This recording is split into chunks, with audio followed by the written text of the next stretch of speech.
Yeah, I tell you one of the things that, like, we were looking at a property we were buying. It was almost nearly 100% vacant. So you have to go in and look at everything, right? So it's essentially it's worse than a lease up, right? So it's 100% vacant. So that's a lease up. So you know that you have to lease up 300 units. But the worst part is like how far. How far does the line end where you stop spending money on that property, right? What you're talking right here, Ken, is so critical because every group has the ability to purchase different types of assets. And I think it's so critical right now for you as the operator, the buyer, to be really clear on what your perfect deal is and go cherry pick those deals.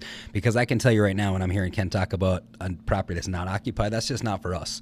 Not to say that it couldn't be handled by the right operator, but for us where we are, that isn't a deal that we would go after because we don't have the ability and bandwidth to be able to actually, stabilize a deal like that. So it's super critical right now, I think, for operators to dial in their criteria and be super selective on what deals you're going to chase, because it's this unique time where there's just not as much competition. There's not as many people bidding on these deals.